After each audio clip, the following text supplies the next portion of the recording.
My name is Juan, and I'm from Bellevue, Ohio. I have 6 years in recovery. Today, I'm a grateful recovering addict. Juan, thank you so much for taking the time out of your busy schedule to come out here to East Harbor State Park and in Ottawa County and sharing your story. We're really excited to have you. Well, thanks for having me. Yes, It's thank you. beautiful out here. Yes, it sure is. So let's start at the beginning. Can you tell me a little bit about your childhood, your family life, if you experienced any trauma or things like that? Yeah, my family life, it was bittersweet. My mother and father divorced when I was 6 years old, and my mother went back to Texas, and I was raised here in Ohio, by my father. So it was kind of rough sometimes growing up without a mother. All the other little kids, in school, like, well, where's your mom? I'm like, well, I don't have one. I always, it was always exhausting trying to explain why I didn't have a mom, because back then, most people had a mom, sometimes not a dad. Mm-hmm. It was kind of rare, So, but my father, he was a great man. My father struggled, using, you know, um, but he did the best he could. I realized today that he did the best he could, for me, and he was a great man, and I loved and adored him, with everything. And he's been gone over 33 years now, so. So into your youth, can you talk about when your first use was and what was it like and what did it do for you? I remember my first use was when my father would have his friends, and they would have their little get-togethers, drinking, they're dancing. I remember we had one room in our house. They'd have chairs, kind of like at a hall or something. They'd play their Spanish music and be drinking and dancing and stuff. And I remember cleaning up, like cleaning up some of the mess, and that's when I first experienced. My first experience was with alcohol. Would take like little sips of it, and like act like I'm one of the big, the adults. That was one of the first things that I had used in my life. And then, like I said, I grew up without a mother, so my sisters took care of me a lot. Older sisters, middle sisters, my next to the oldest sister, and we were left basically, in the evening, you know, by ourselves, kind of, someone wasn't, when we were older. But yeah, and then I started experimenting with marijuana, smoking pot, listening to music, and I thought that was the norm. Juan, can you share a little bit about how your disease progressed? I see it now, the progression. I didn't see it then, but like I said, when I was young, when I was, like I said, I was probably 8 years old when I experimented with that little bit of drinking. And around 12 years old, I started smoking pot. And then throughout my youth, in the middle school and high school, that's what basically all I did was experiment with alcohol, marijuana, and LSD. Until I started working and I got married, started having a family, and other people in the workplace were doing other things, and I abstained from a lot of that other stuff for a while, until one day then I experimented with cocaine, snorting cocaine, and doing pills, you know. And I did that from probably the time I was an adult up until my mid 20s, and then cocaine, alcohol, marijuana became my way of life. I've always used those drugs, sold those drugs, and that was my way of life. Until around 1989, I had went to rehab for the first time. My wife gave me an ultimatum, like, hey, you gotta get some help. And so I went to a rehab for 30 days and learned about recovery, learned about the disease of recovery, learned about the medical aspect of it, what your brain cells do and the triggers and dopamine and things like that. And, and it was all interesting, but, I just had a back problem. Yeah. That was my wife. I needed to get her off my back, so, and I did that and came back from rehab, continued working. Okay. Any run-ins with the criminal justice system during those times? Not during those times. It was around 1994 after we had bought some property. That was my first experience with the criminal justice system, other than a DUI right before that. I remember staying up for 7 days, went to work every day. I remember that week like yesterday. Like one day I slept 4 hours and one day I slept 3 hours for 7 days. And then that's when she said, "Baby, you gotta do something." Like, "Hey, well, I'm going to work. Ain't that what a man's supposed to do? I'm taking care of my family." And I was wrong all the way across the board. Now hindsight, that was my first episode of many, staying up for a week at a time using stimulants, because I love drinking. And it's like, how can I keep drinking? But I need something to keep me going, and I see now the progression of it all hand in hand. And I would discard some substances and, and keep others close to me. How were your relationships impacted during your use? So this could be with family, friends, employment, anything like that. Well, the employment in 1990s, in early 90s, I'm working at a factory since 83, almost 10 years. And I just started missing work a lot. And I don't know, like, I remember once one of my supervisors told, "Juan, look, here's a long list of all your absenteeisms." And he said, "I don't even know how you're still here." How was your mental, physical, and spiritual health affected by your use? Well, my mental aspect, all I did was think about using. So in order to use, I had to keep selling. And that whole time, I wasn't eating right, wasn't sleeping right. And in my spiritual condition, all I wanted was to do whatever I had to do to get more, some more. I didn't realize that I was ruining all those aspects of my physicality, mental, spiritual, physical, by using. It was tearing me up, inside, from head to toe. Yeah.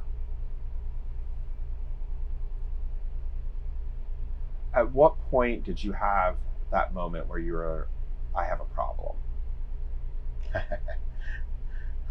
That was easy. Every time the judge slammed the the anvil, or whatever, when they gave me sentences.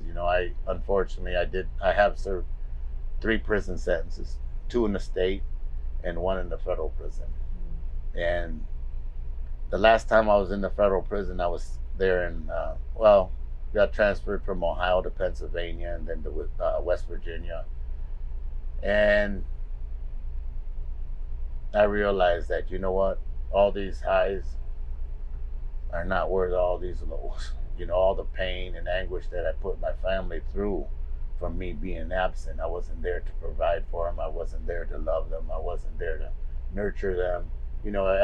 At crucial times in their life. I have 5 kids, ages 40 to 25. And the 2 youngest ones, I was gone 11 years out of their life. I came back when they were 13 and 14 the last time, so they grew up. The 2 youngest ones grew up without a father, and me realizing that, just like I always had to answer my friends, like, "Wait, where's your mom?"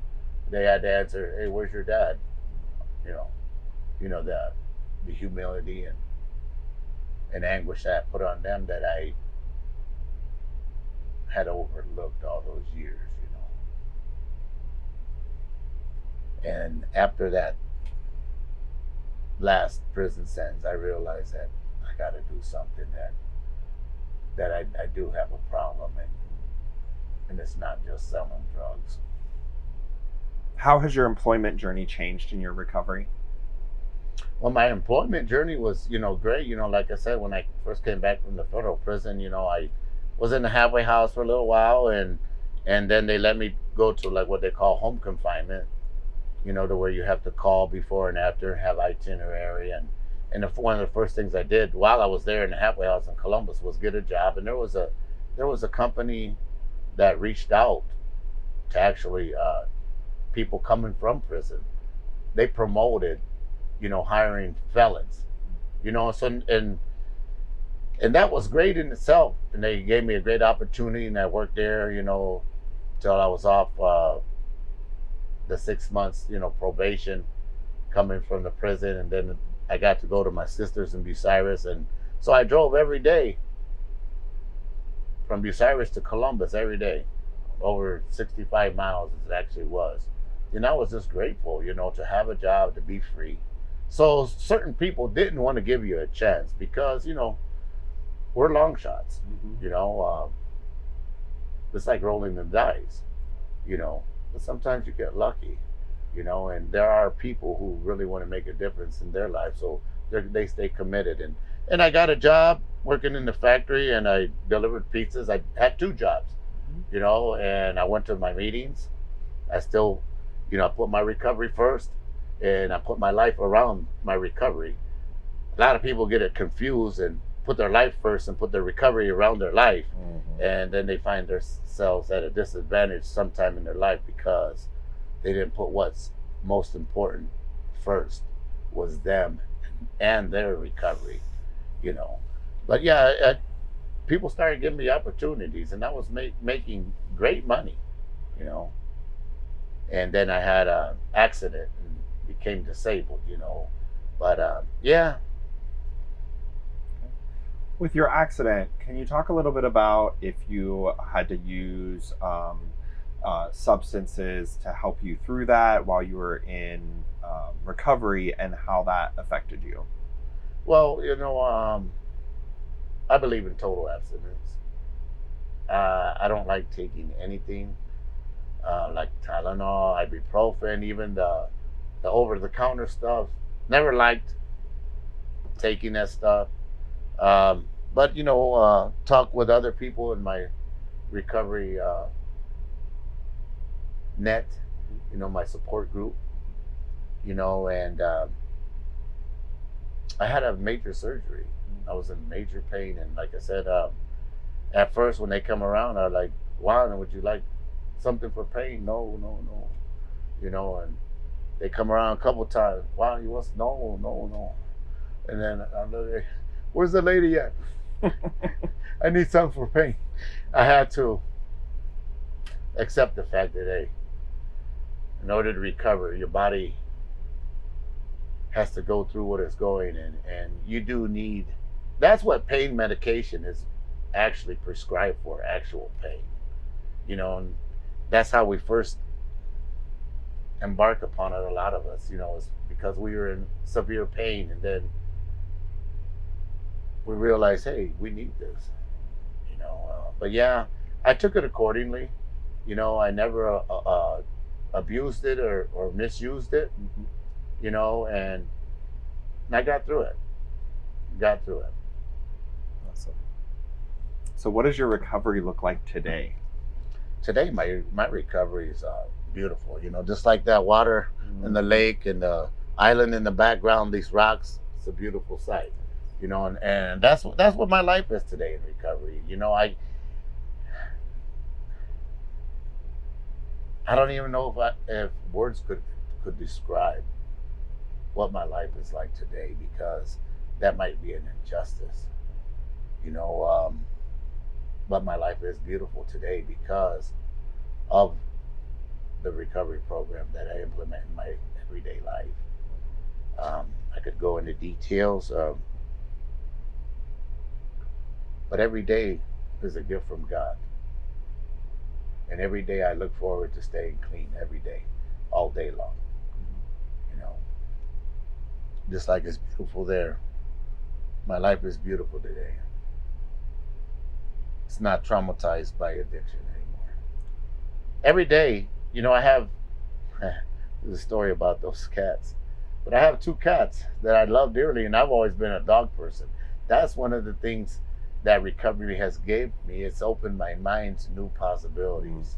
The lost dreams that I thought were gone, those dreams awakened again in my life today, and new possibilities arise. And I never thought I would be a cat lover, but I have two cats, and I train them. Actually, people laugh at me. They call me the cat guy around the neighborhood. Yeah, that's the cat guy. I have harnesses on them, and when I only had the one cat, I had a leash, and he broke them, and so out of the two retractors that he broke, I put one string on each cat because I'm disabled, so I can't chase after them, and I let them have their little mojo time in the morning, and that's serenity for me. I'm thinking I'm doing this for all these things that I do for my cats. It's coming back to me. The God of my understanding showed me that, oh, you thought that you were for these cats. These cats are for you. How has your recovery helped to heal relationships damaged by your active use? It's been crucial because I'm still mending my fences that I tore down throughout all my life, and I forever will be. My daughter, my youngest daughter, she, I'm not much to the Facebook thing. I'm getting there. It's been a few years. My friend, like, get on Facebook. Like, I don't know how to do that stuff, but my one daughter had put a thing on there like the other day. She says, if I want someone to answer the phone, I'll call my dad. So that gave me confirmation that she knows that any time of any day she calls, I'm going to answer the phone, and not just her, any of my kids. That dad is there. Dad's not missing in action anymore. If I could share a story with you, I've only shared this a couple of times, but going back to my cats, when I first had I have a black cat. His name's Gato. When she first brought him home, it's like, I don't want no cat. What's his name? They thought it was a girl. Well, I got it from my older daughter, and she talked her mom into bring him home, and I let him out. He was a community cat. He took off running across the street, running out in the snow, just having fun, just having a great time. I'm like, Gato, come back, Gato. And I got the treats out, and he was gone like 20 minutes. I'm like, Gato, I'm shaking the trees. Come on, Gato, because I can't go chase him. I'm disabled. I can't go out on the porch, and it's all snowy, just fresh snow. And I started, thinking he wasn't coming back. And all of a sudden, I was just like filled with this emotion, and I started crying. Gato, come back, I'm screaming. Please come back. Shaking the treats, and he finally comes back to the porch. I open the door and I grab him. Get your butt in here, And I dumped the whole bag of treats out for him. I was so happy that he came back. And in that moment, God spoke to me. He said, "You see how you felt when he was out there running around out in the street, and you thought he wasn't coming back?" I'm like, yeah. That's how your family felt. All those years you were gone from them, running on the streets, wondering if you were okay. All the pain and suffering that you had put them through, God allowed me to feel their pain. And from that day on, I said, I don't ever want to disappoint anyone that's important to me again in my life. He gave me the gift of empathy that day. And now when I meet or see someone, I'm very empathetic to their life and what's going on in their life. Those are the type of gifts that the God of my understanding has given me today in my recovery program.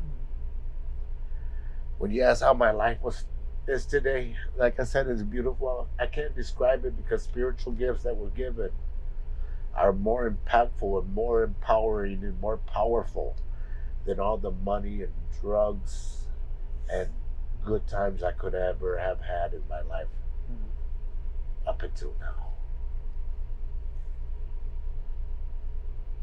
It's powerful. Juan, thank you so much for taking the time out of your busy schedule to come join us and share some inspiration and hope for those who need to hear it most. Your story is going to help to spread awareness, humanize addiction, end stigma, and inspire hope one story at a time.